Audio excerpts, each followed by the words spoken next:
right, everybody, welcome back to episode 3 of Three-Wheeling. Glad you joined me again today. Today we're going north on 185.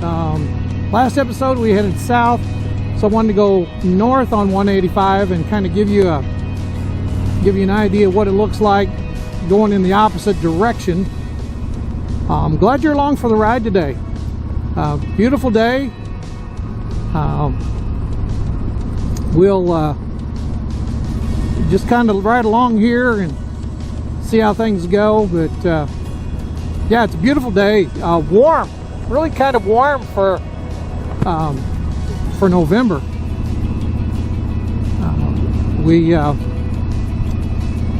Unfortunately, we won't have many more of these kind of days left this year, but there's always the spring, you know. Val and I are looking forward to vacation next year. We're already kind of talking about it. Those of you who have been following, I shared with you, I think in the first episode, that June 17th of 2022, we were in Charleston, South Carolina on vacation and got into a motorcycle accident. Guy cut us off, so she hasn't, I mean, she's ridden once since we've had this new bike. She's ridden once, just a little ways, but hopefully we can get her back on the bike and you know, get things going again. But we're kind of talking about vacationing in the West. To be honest with you, I'm done with going east. I just don't want to do that anymore. But thinking about heading to, I think it's either Montana or Wyoming, up in there. One of these days we want to go to the vacation that we did. It was like I think maybe 3 or 4 years ago. Our goal was to head out west and go to the Pacific Highway and take the Pacific Highway down south, you know, the California coast, and then come back across I think it's New Mexico, and you know, that way. That's a pretty long trip. Beautiful country out there, but that's what we're looking at. Key thing is going to be you know, getting Viola in shape to where she feels comfortable riding. I tell you, the way we like to vacation on a bike is get up and you know, do about 6-7 hours, depending on, you know, where our destination is for that day, but 6-7 hours. And I tell you, 6-7 hours on a bike traveling is a whole lot different than traveling in a vehicle for 6-7 hours.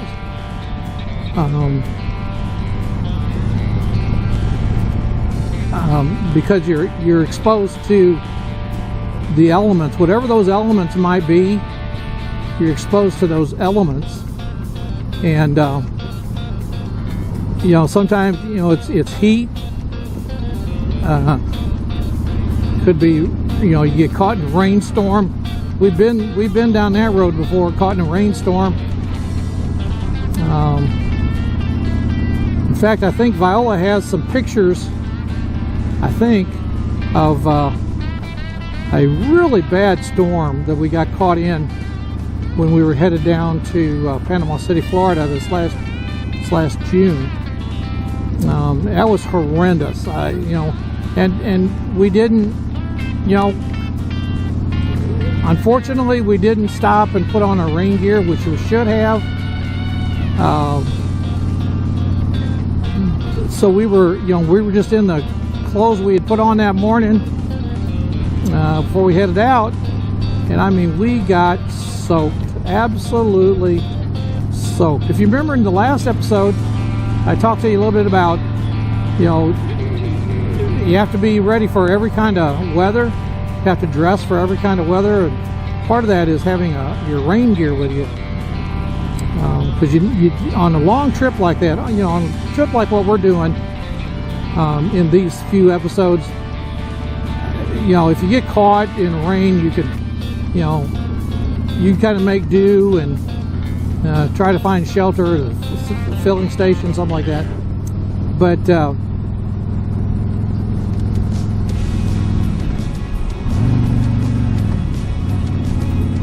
anyway, so I mean, it gave a, I mean, we were like, if you know the expression, we were like two drowned rats. I mean, we were just soaked through and through. And when I say through and through, I mean through and through. So we, if I was spotted, I just kind of had my head down, and we, just trying to, because it was hard, it was raining so hard, it was hard to see. So I was just, hunkering down as much as I could, keeping my eye on the road. And she had just, out of the corner of her eye, spotted this church that had a portico. And all I remember her saying is church to the right. And we pulled in there and rode out the worst of the storm. Very nice gentleman who was a member of that church drove up and let us in. We got to change into dry clothes, and told us we could stay there as long as we wanted to, or as long as we needed to. Just really a nice guy. And so we rode the biggest part of the storm out there, put our rain gear on, and it had slacked up enough to where we could drive on. It hadn't completely quit, but we had our rain gear on, we had dry clothes on, so it was getting kind of late in the day. So if you notice, I keep adjusting my sunglasses, they're bearing down on my nose. So anyway, you have to be prepared for any kind of weather. So when I got up and looked at the weather yesterday, it looked like they were holding off on rain, but the skies didn't say that. The skies were cloudy and overcast, and I was wondering if I was going to get a ride in. And same thing today, and so it was beautiful. So I decided to hop on the bike and get everything going and take a ride and see where we end up here. Again, we're on 185 north, going back into Sullivan from a different direction. I'm glad you're along with me today. Riding a motorcycle is a lot of fun. It's a lot of fun. And I'm really thankful that we've got these pretty days in November to be able to ride and take you along with me. You could see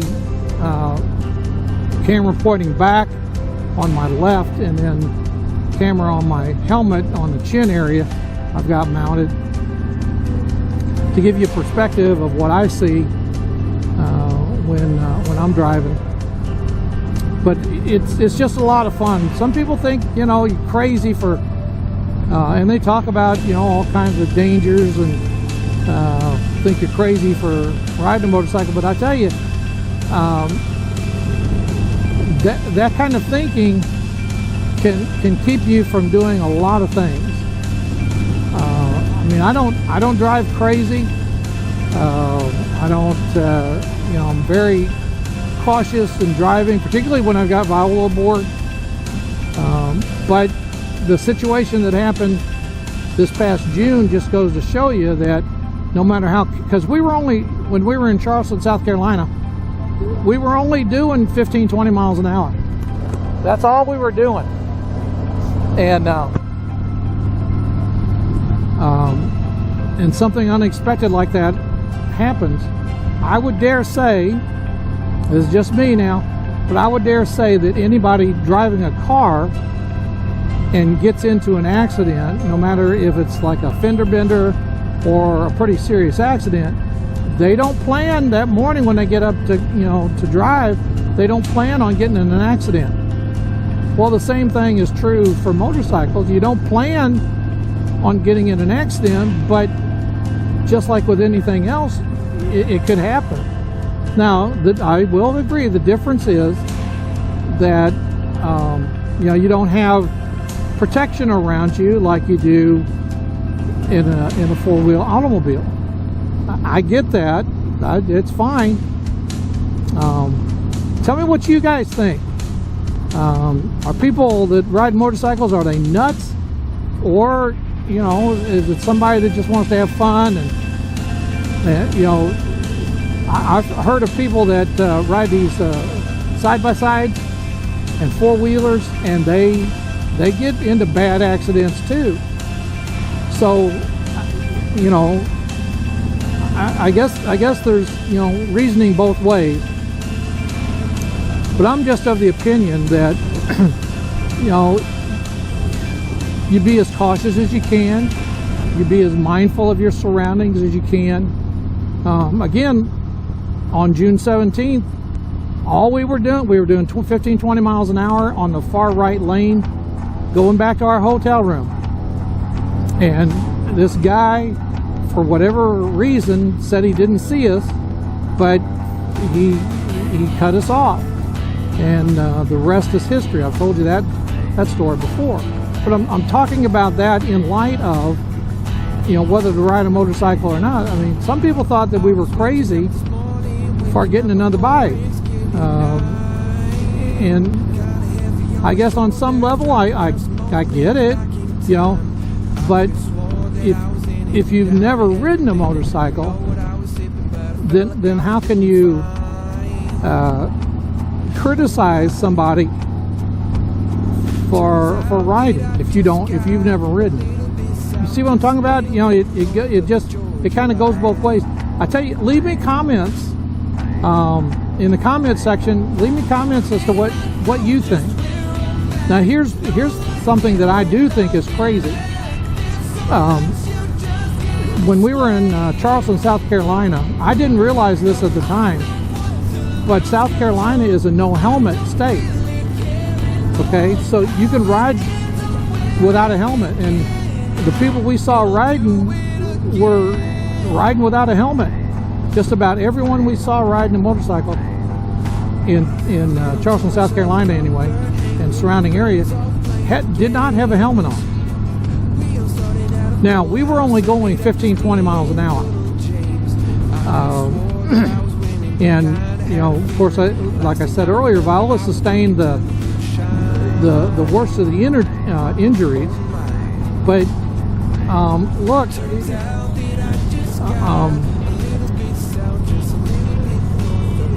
we weren't doing anything wrong. We weren't speeding. We weren't doing anything wrong. And boom, an accident happened. Well, the same thing could have happened if we were in a vehicle. Somebody decides to cut you off. I mean, how many times have we heard about that?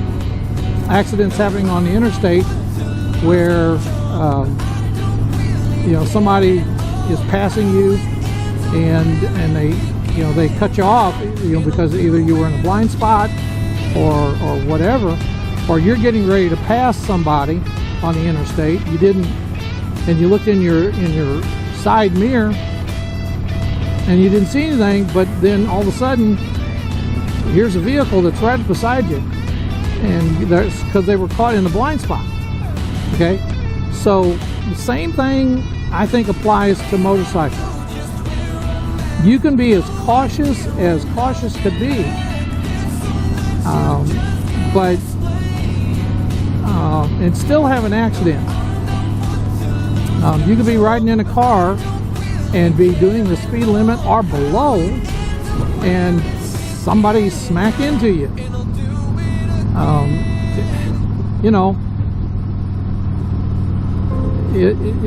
So I guess it cuts both ways. What is that old saying? For those of you who understand, no explanation is necessary. For those of you who refuse to understand, no explanation will suffice. I think that applies to this. I know I sound like I'm on my soapbox, but you know, I'd invite you to leave me comments and tell me what you think. And I'm sure that there's going to be comments on both sides, and that's okay. That's okay.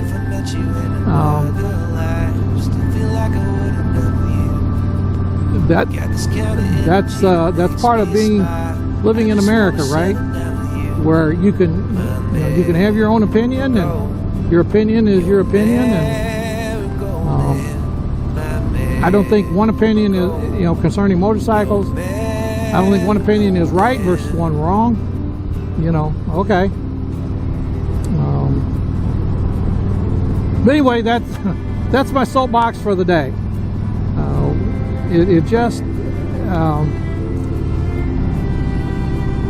I just had to get that out. Tell me what you think. I'll be glad to hear other comments, see other comments. But tell me what you think about riding motorcycles and versus not riding motorcycles. And tell me what you think. I'd enjoy hearing what you think.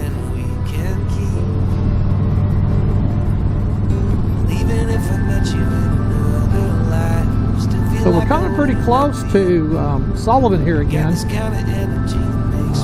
And when we hit Sullivan, I'll close out this episode. But yeah. So here we're back to Merrimack State Park again, like we were yesterday.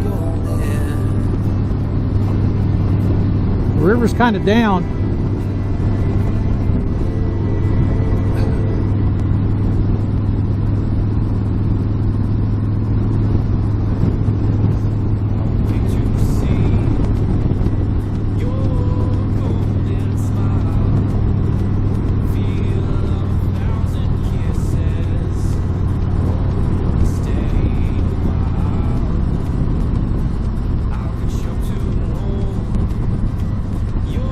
This kind of gives you an idea going back north on 185.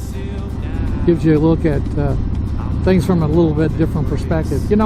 That's the thing about perspective too. Everybody has their own perspective. Someone said that we live our life by how we perceive it. How do you perceive your life? Some people live as though they're a victim. Other people live as though they're the victor. If you live as a victim, things happen to you. Do you realize that? Things happen to you. But if you live as a victor, things happen for you. There's a scripture passage that says all things work together for good. Doesn't say that all things are good. It just says all things work together for good. So, how do you live your life? Do you live it as a victim? That things happen to you instead of for you? Because if they happen to you, then yeah, you're going to be a victim. And you're going to live your life as a victim. I think, was it Linda Ronstadt some years ago came out with a song, Poor, Poor, Pitiful Me. And that's what the victim does. It's poor, poor, pitiful me.